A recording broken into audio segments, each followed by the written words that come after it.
drowned ex-wives, Amanda Seyfried's scariest role since Mamma Mia, and Kevin Bacon since Footloose. Thank you, sir. May I have another? Yeah, I know that wasn't Footloose, I just kind of wanted to put it in there. You Should Have Left is Blumhouse's latest horror installment, and also what I would have said to myself if I watched this in theaters. I'm kidding, I didn't think it was that bad. Now, this film is getting really differing reviews, with those who like it really liking it, and those who don't, well... Beautiful house. Go Google some pictures of it, but do not waste your time watching this movie. In this video, we're going to break down its cryptic ending and explain what the house is, the mysterious Stetler, and... Oh, bacon.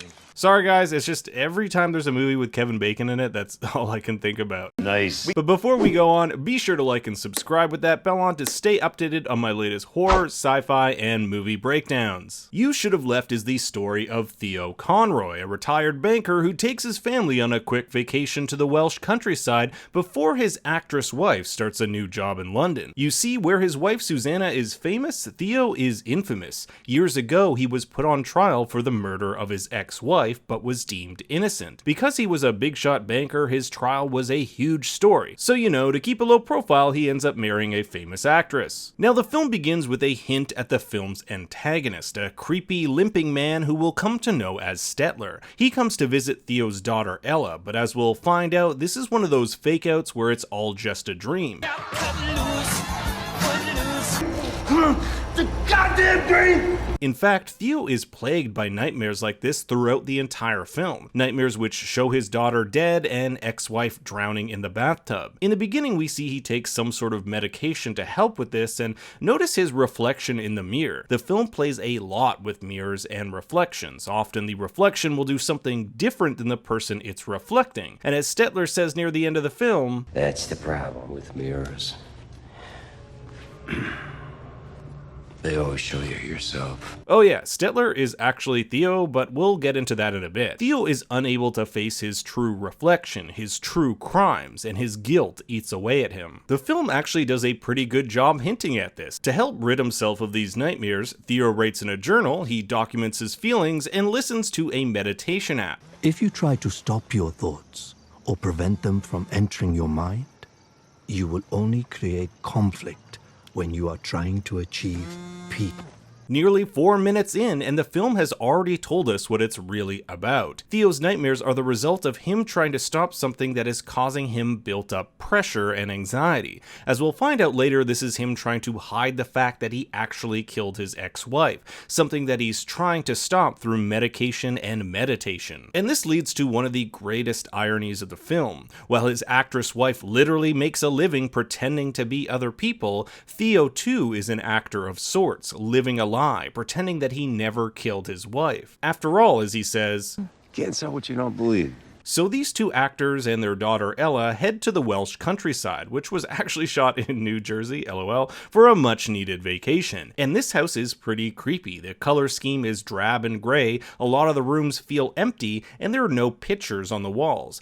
They even took down the pictures. As we'll find out later, the pictures will re-emerge as Theo finds out they belong to the souls of those who have perished in the house. Their first night, something strange happens that only we, the viewer, are privy to. Susanna goes to bed at 10:34 p.m. while Theo goes to turn off the lights in the rest of the house. He discovers this weird Polaroid in one of the rooms, which we'll later find out is of Stetler, aka himself. However, when Theo arrives back to the bedroom, 5 hours have passed, even though we've only seen him gone for a few minutes. That's because the house has the ability to manipulate time through dreams. It creates this creepy dynamic where we have to question when and if the characters are really dreaming. There's also a fun little Easter egg with the book on Theo's bedside table, Since We Fell, a psychological thriller whose protagonist needs to confront her own fears just like Theo. Later on, we see some more books as Susanna packs up to leave, like The Blinds, just like the family is to Theo's true past,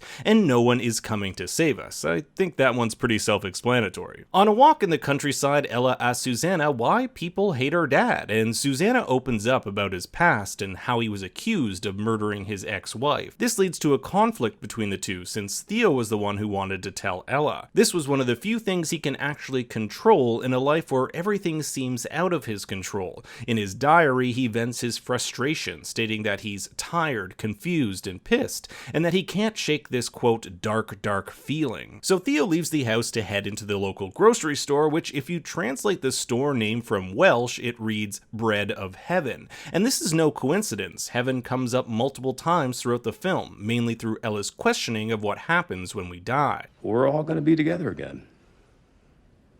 In heaven. It's the grocery store clerk who gives us more insight into this mysterious house. The current house is only 4 years old, but it was built on another house before that, and another, and a tower, and so on and so forth. It's basically a graveyard of houses built upon one another. The clerk asks if he's met Stetler yet, who Theo assumes is the owner. This is echoed by the mysterious woman outside the store who asks the same thing. It appears that townsfolk know all about this house and who Stetler is. They're complicit in its taking of victims. They know that the house takes those who have committed evil deeds. That's why when Theo calls the clerk for help near the end of the film, the clerk basically hangs up. The clerk ends up giving Theo one of these triangle ruler things, which I hope to God never to see again after failing geometry. This is later used by Theo when he finds the walls in the house aren't at 90-degree angles.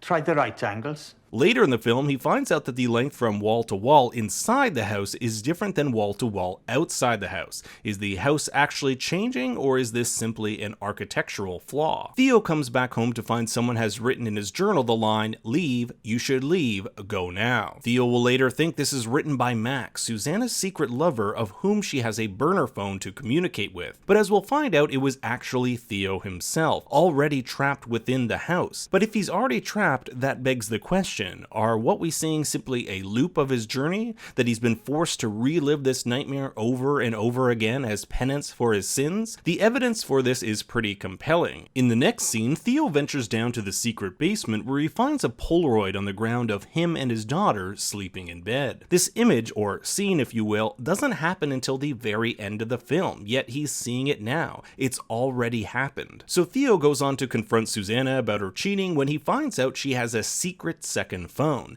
They fight and he makes her spend the night away from the house. And of course this is where things start to go bonkers. The house has the ability to manipulate its rooms. What once led to the kitchen now leads to the storage room, stuff like that. Theo loses Ella, who finds Stetler, this crutch-wielding guy who looks like he just came back from Epstein Island.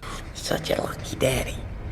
I bet you'd stay with him forever. Luckily, Theo manages to find Ella and calls the grocery clerk for help and learns a little more about the house, essentially saying that it's unexplainable. Like an ant doesn't know what a cathedral is, so too can we not comprehend the powers surrounding this house. But the clerk does hint that the house is run by the devil. The devil builds a tower to collect souls, and God destroys it. But the devil just builds it up again. This is a metaphor for the house being built and rebuilt, the constant battle between God and the devil. This would make Stetler the devil. Theo tries to leave the house and walk into town with Ella, but the house brings them back. We see here a shadow looking at them from within the house, which we'll later learn is Theo's trapped soul. Unable to get away, Theo and Ella stay the night, where Theo loses Ella once again, taking him on a journey through time. His watch goes haywire and he sees scenes from the past, like them arriving at the house or him and Ella trying to walk into town. This leads to his eventual confrontation with Stetler. Stetler is basically Theo's manifestation of the devil, an ugly, limping man that has crippled Theo emotionally, a symbol of his ugly past he can't forget. That's why when Theo beats the crap out of him, he turns into himself. He's finally confronting his reflection, one of his ugly past. He watched his wife drown where he could have saved her, but he didn't, and this guilt eats away at him. Stetler's final words to Theo before he lets him go with Ella are, "Then you know what you've got to do, don't you?" That's why when Susanna comes to pick them up the next day, Theo tells the truth and opens up. I killed her, Sus. I let her drown. Theo's hell has been living this lie, and now he feels he needs to be punished, and this punishment shouldn't affect those he loves. If he tried to stay with Susanna and Ella, the house would just bring them all back. It'll never let me. I'd end up right back here. And if you were with me, you would too. I belong here. In his confession to Susanna, Theo talks about how years of anger built up inside of him, resulting in his decision to let his ex-wife drown. And keeping it inside, I should have left. Years before. And I hope you caught that line, "I should have left." Basically the title of the movie. You should have left isn't really about leaving the house, it's about leaving situations that can negatively affect your life and make you do bad things. Theo should have left his ex-wife, but he didn't. Theo should have left the house when he got the message in the journal, but he didn't. Theo now believes he belongs in the house. I belong. Right here. Can't run away from a shadow.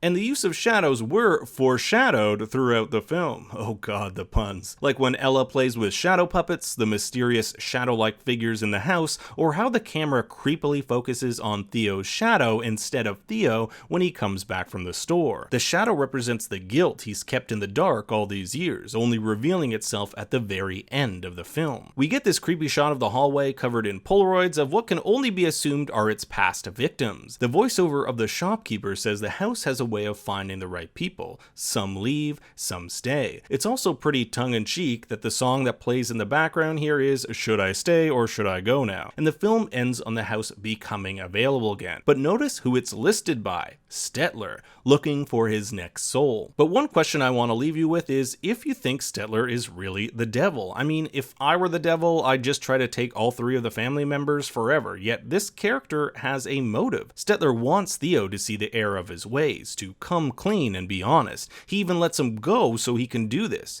Would the devil really do that? If you rearrange the letters of Stetler, you get the words "let rest." Now maybe that's just a coincidence, but it seems this character wants the souls of these people to finally be at rest and achieve that peace that Theo's been desperately wanting since the beginning. So I leave it up to you. Is Stetler the devil or something else? I want to hear your thoughts in the comments below. That's it for this video, guys. Make sure to like and subscribe, and for more bad takes, be sure to follow me on Twitter @ThinkStoryYT. Until next time, remember, Daddy loves you very much.